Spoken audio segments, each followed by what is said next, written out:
India के उड़ीसा राज्य के पुरी में चमत्कार की एक ऐसी कहानी है जिसे समझ पाना साइंस के बस की बात नहीं है। फिजिक्स, जियोग्राफी, केमिस्ट्री और दुनिया के सारे ग्राउंड्स ऑफ बिलीफ यहाँ सब फेल हो जाते हैं। हमारे हिंदू मान्यता में 4 धाम होते हैं: बद्रीनाथ धाम, द्वारकाधीश धाम, रामेश्वरम और जगन्नाथपुरी धाम। और ये कहानी है जगन्नाथपुरी की, जहाँ पे आज भी भगवान श्री कृष्ण का वास्तविक दिल धड़कता है। इस मंदिर के कुछ ऐसे रहस्य हैं जिनके बारे में सुनकर किसी के भी होश उड़ जाएंगे, खासकर वो लोग जो वेस्टर्न कल्चर को फॉलो करते करते हिंदू धर्म और भगवान के होने या ना होने पर सवाल उठाने लगे हैं। पर अब मैं यही सवाल आपसे वीडियो के बाद पूछूंगा, तो आइए शुरू करते हैं। हर मंदिर में जहां मूर्तियां मेटल या स्टोन से बनती हैं, वहीं जगन्नाथ मंदिर में भगवान की मूर्तियां लकड़ी से बनी हुई हैं। ऐसा क्यों? आइए बताते हैं। 3102 BC में जारा नाम के एक शिकारी ने शिकार करते हुए गलती से तीर श्री कृष्ण के पैर पे चला दिया, जिससे श्री कृष्ण की मृत्यु हो गई। जारा ने श्री कृष्ण का देह संस्कार किया पूरे रीति रिवाजों के साथ। पर जब उनकी चिता शांत हुई तो जारा ने देखा कि एक चमकने वाली चीज अभी भी जल रही है। जारा को यह समझ नहीं आया था कि ये है क्या, तो उसने उसे उठाया और उसे बेचने निकल गया। और उसको खरीदना तो दूर, किसी ने उसे हाथ भी नहीं लगाया। फिर आखिरकार जारा हार थक कर उसे एक लकड़ी में रखा और उसे पानी में बहा दिया।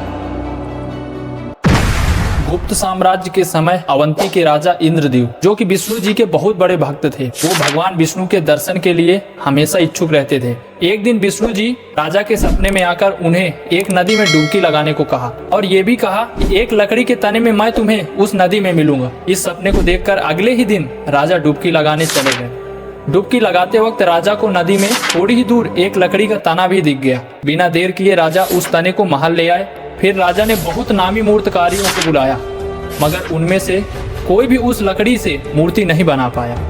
कई दिन बीत जाने के बाद एक काश्तकार महल में आया और उसने राजा से कहा, ये मूर्ति मैं बनाऊंगा, पर मेरी एक शर्त है। राजा ने उस काश्तकार से उसकी शर्त पूछी, क्योंकि राजा किसी भी शर्त को मानने के लिए तैयार थे। काश्तकार ने कहा, मुझे ये मूर्ति बनाने के लिए 21 दिनों का समय चाहिए और मैं चाहता हूँ कि 21 दिन से पहले ना तो कोई मुझसे बात करे और ना मिले और ना ही मेरे किसी भी काम में विलंब डाले। राजा ने खुशी खुशी ये शर्त मान ली। अब मूर्ति बनाने का काम शुरू हुआ। मूर्ति बनाने की आवाज़ें भी आती थी, पर धीरे धीरे वो आवाज़ें आना बंद हो गई। रानी को लगा कि काश्तकार भूख प्यास के कारण मर गया होगा। अब रानी ने दरवाज़ा खुलवाने की कोशिश की और राजा को रानी की बात माननी भी पड़ी।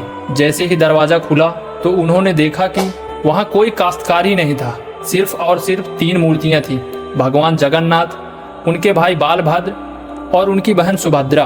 और उसी जगन्नाथ जी की मूर्ति में वो चमकदार चीज भी रखी थी, जो कि कुछ और नहीं, भगवान श्री कृष्ण का धड़कता हुआ दिल था। ऐसा भी मानना है कि समय से पहले दरवाजा खोलने के कारण ही मूर्ति के हाथ नहीं बन पाए थे।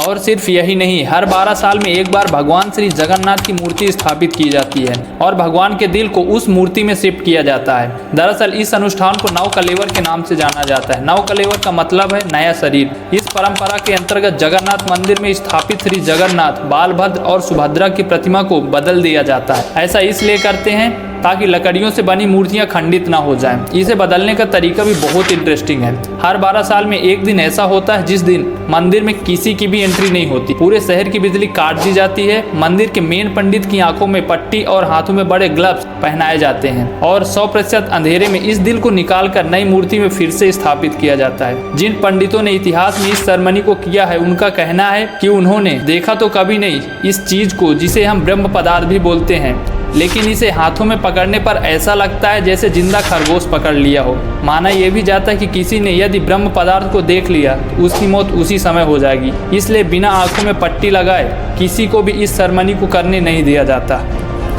इस मंदिर के ऊपर एक झंडा है जो साइंटिफिक लॉ के बिल्कुल विपरीत चलता है। जैसे कि हमें पता है कि जिस दिशा में हवा चलती है, पतंग भी उसी डायरेक्शन में उड़ती है और झंडा भी उसी डायरेक्शन में उड़ना चाहिए। लेकिन जगन्नाथ मंदिर के इस झंडे की बात बिल्कुल अलग है। ये हमेशा हवा के उल्टे दिशा में उड़ता है। क्यों और कैसे, आज तक कोई समझ नहीं पाया।